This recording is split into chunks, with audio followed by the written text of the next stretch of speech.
SKOL Vikings, let's win this game. Vikings fans, the vibe in Minnesota is intense right now. Being a Vikings fan today is this mix of pain and stubborn hope, and you know exactly what I mean. The quarterback room is chaos, a key piece is on the shelf, a rookie is stepping into the spotlight, and a whole new plan is already being drawn up. A former player is dropping heavy accusations on Kevin O'Connell and the entire staff.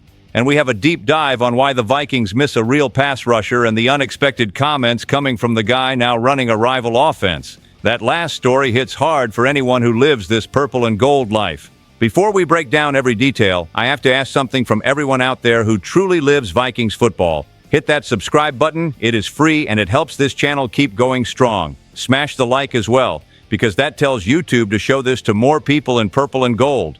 And what you drop in the comments matters too. I read everything you put down there, even when it stings. Let us start by staring the quarterback chaos right in the face, because there is no way to pretend everything is fine. Not long ago, this team was riding a veteran playing at a Pro Bowl level, and now in a must-win stretch, they are leaning on an undrafted rookie. J.J. McCarthy is banged up again, Carson Wentz is done for the season, and the team brought in Desmond Ridder just to have one more arm in the room. That alone tells you how fast the purple and gold plan went off the rails. When you look back to the end of last season, the discomfort is real. The coaching staff and the front office pushed all their chips in on McCarthy as the immediate future. They never built a real backup plan on the roster. They let Sam Darnold walk after leading that 14-3 run. They saw Daniel Jones in the locker room and still let him go. Now both of those guys are sitting on 8-3 seasons. It feels like the people in charge seriously underestimated the weight of the position. That is where this idea of calling the San Francisco 49ers about a trade for Mac Jones comes in. New England gave up on him, he bounced to Jacksonville, and it looked like his story was basically over. In San Francisco, he got another shot because of Brock Purdy's injuries, and he is playing much better football. He is completing more than 69% of his passes. The offense is functioning. The record is solid. Classic first-rounder who took a beating but never forgot how to spin it. From the 49ers side, the math is simple. They are not in the mix at the top just because of their starting quarterback. That safer backup is part of the machine. They are not going to give Mac Jones away for pocket change. Picture John Lynch picking up the phone, hearing a lowball offer and hanging up with that smile of a guy who knows he is holding a strong card. The parallel with Darnold is hard to ignore. He went through that league-wide punchline phase and rebuilt his stock with the 49ers before landing in Minnesota. Then he led that massive purple and gold season and cashed in big time in Seattle. Mac Jones could follow a similar path. The difference is Darnold arrived as a free agent, while Jones would come wrapped in a contract and a pricey trade. To be honest with you, this Mac Jones talk feels like stylish desperation. It is not some magic fix, but it gives the team a bit of control back. You send maybe a day 2 pick, bring in a young guy as insurance, and stop handing McCarthy the throne with zero competition. If it works, you find a steady starter. If it does not, you can still flip Jones later or let him walk without blowing up the future. Only here you get this kind of worn-down take from someone who has carried the purple and gold for decades. Tell me in the comments if you would pull the trigger on that deal. And hang on, because all this planning for next year does not change the fact that a rookie is starting on Sunday, and how he handles that moment will say a lot about where this offense can go. What really hits me this week is seeing a kid like Max Brosmer thrown straight into the eye of the storm. The confirmation that he is starting against the Seahawks exposed just how big the hole is at quarterback, but it also showed the locker room has to respond. McCarthy is still in concussion protocol, the team decided to protect him, and the opportunity fell right into the rookie's lap. The way he talks tells you a lot about his profile. Brosmer admits he was never the strongest or the fastest. His game runs through his mind. He keeps coming back to being the most prepared guy on the field, living in the film room and in the playbook. Seattle is not a place for tourists. Raw talent is not enough in that kind of hostile stadium, so that obsession with preparation becomes a real weapon. I liked how he spoke about nerves. Instead of pretending to be ice cold, he says the butterflies show up, but he turns that into focus. He remembers riding in the car with his mom to play when he was a kid, that feeling of, I cannot wait to get to the field. That connects with fans. Anyone who has defended the North to the core knows exactly what it is like to wait all day for kickoff. The problem is everything around him. This offense has struggled badly. In 4 of the last 5 games, the team has failed to score more than 20 points and lost all of those. The offensive line is up and down. The run game disappears for long stretches and the unit looks stuck. A rookie with almost no experience walking into a stretch like that feels every ounce of that pressure. There is no sugarcoating it. The Seahawks defense knows the rookie is the target. And then you have the connection with the stars. Justin Jefferson is not having a disaster of a season, but it is below the standard he set for himself. Only 2 games over 100 receiving yards, a lot of contested balls, others that never even get there. Brosmer has to look his way early with simple calls. Quick routes, slants, shallow crossers, screens. Get your best player the ball and let him decide some drives. There is also the safety valve piece. T.J. Hawkinson praised the rookie, talked about preparation and huddle presence, but Hawkinson also knows he is going to be the outlet, finding space in the middle of the field, giving that short throw when the pocket caves, helping the kid find a rhythm. In a hostile environment, those trust routes are worth gold for any quarterback, especially a first-time starter. To be honest with you, I am not expecting anything close to perfection from Brosmer. I just want to see if he keeps his head when the pocket collapses, if he protects the ball, if he keeps trusting his read after a mistake. If this offense finally gets past 20 points and shows some life, that is already a sign there is something to build on. And if the kid can put together 1 or 2 long drives that quiet the stadium for a few minutes, the whole conversation changes. Then, in the next part of this breakdown, the pressure on the guy running this offense looks very different. There is one thing I cannot get out of my head watching this Vikings offense fall apart, and it is the way Kevin O'Connell is handling J.J. McCarthy.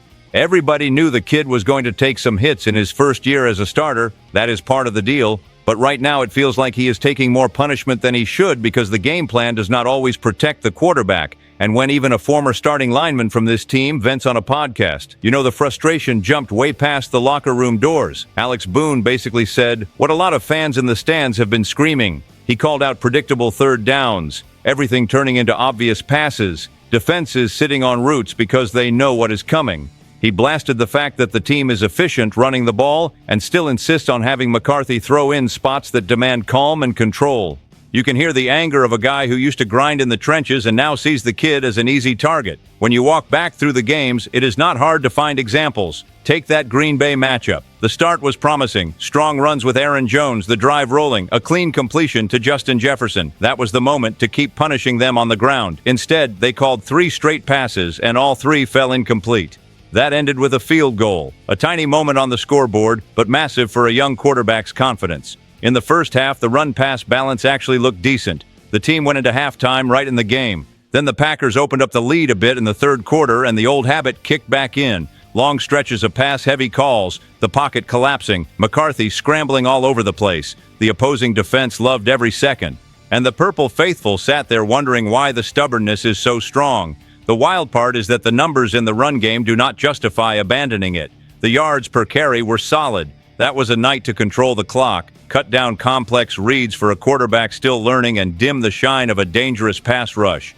Instead, we got the opposite. When that script repeats every week, the conversation stops being only about McCarthy and lands right on the head coach's call sheet. To be honest with you, I see O'Connell as a big part of the problem in the kid's development right now. He is still an excellent play designer that does not vanish overnight, but his choices on when to run, when to throw, and how much to expose this young quarterback have been extremely questionable. Talk to me in the comments about how much blame you put on O'Connell, because the way things stand, the criticism is not just about the passing game. It opens the door to look at the side of the ball that feels the lack of help every time the offense stalls. The defense, which is out there without that dominant pass rusher who used to be our favorite nightmare for opposing quarterbacks. It hurts to watch a guy you develop turn into a quarterback's worst nightmare in another uniform. Danielle Hunter is wrecking games in Houston while the purple and gold defense struggles to find a real leader in the pass rush. Last season, it almost looked like the team could move on with Jonathan Greenard and Andrew Van Ginkel carrying the load. Now, giving up more than 23 points per game and without anyone clearing 4 sacks, the nostalgia hits a lot harder for people who have followed this for years. When I rewind to how it all started, it almost feels like a joke from the football gods. 3rd-round pick out of LSU, light production in college, but an unreal frame for the position. He showed up quiet, barely said a word, but every snap flashed, more burst, more length, more speed. He turned into one of the best draft steals in franchise history. He has played in almost 120 games, stacked up a mountain of tackles, close to 90 sacks, dozens of hits and plays in the backfield. That final season with Brian Flores here still burns in the memory. 16.5 sacks, forcing fumbles, destroying backfields, carrying the defensive identity on his shoulders. Of course, there was a dark side. The neck issues, the entire 2020 season wiped out, almost all of 2021 gone. A lot of people in Vikings Nation felt like the relationship was cooked at that point. The front office chose to clear cap space, bring in younger pieces, and spread the pressure workload across 2 or 3 guys. On paper, that sounded reasonable, especially when Greenard and Van Ginkel started hot. But the bill for losing that level of talent always comes due sooner or later. While Hunter stacks up 11 sacks in 11 games and helps keep the Texans' defense among the league's best, the reality in Minnesota is much more modest. 27 sacks total so far, team leader sitting at 4. A lot of pressure that almost gets home but does not finish. There is no presence that forces the opposing coordinator to rip up his plan, no edge who keeps left tackles up at night. The defense competes, but it lives in that middle tier that does not scare anyone in January. It is tough to admit, but they are missing that one guy who makes offenses change everything. The financial side is always part of the conversation.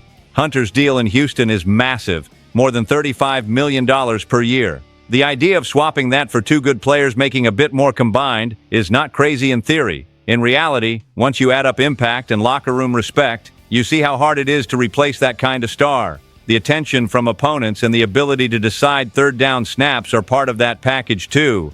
To be honest with you, it feels like the front office seriously underestimated how much a pass rusher at that level holds the entire structure together. And that is where the bitterness of this week really kicks in. Without a Hunter winning one-on-ones, Flores has to send heavy blitzes over and over just to make noise.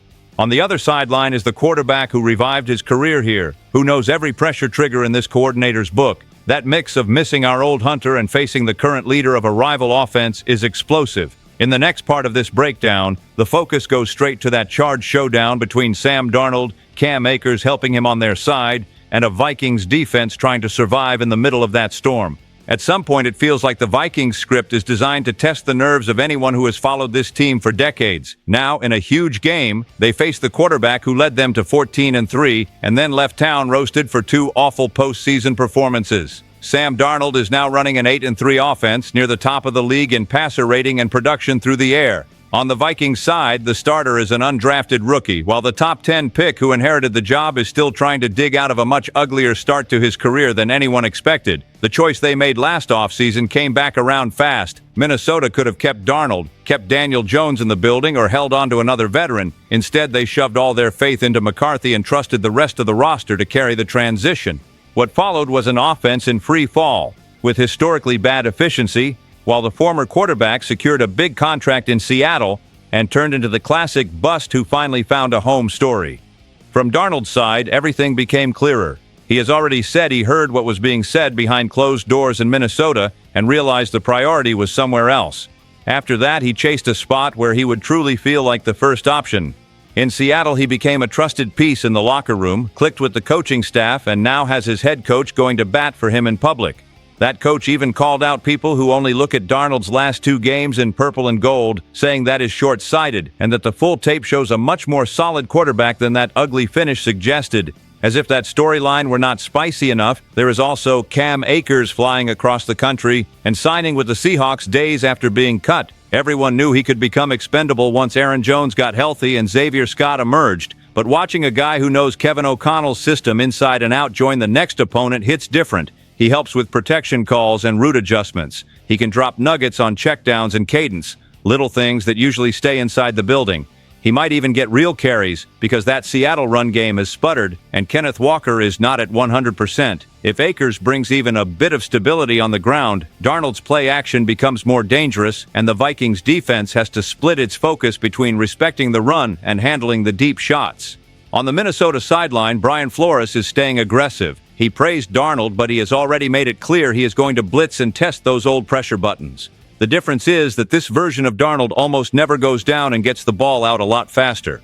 To be honest with you, this matchup feels like a character test for both sides. If the defense can bother him without turning the secondary into a disaster, it restores a bit of faith in the project. If he cruises up and down the field against the team that let him walk, with help from a running back who was in their locker room a week ago, the wound rips open and exposes every recent decision in this organization. When you stack everything we have talked about tonight, it feels like a team standing in the middle of a nasty crossroads. They have a rookie playing under maximum pressure and a quarterback plan for the future that is still completely blurry.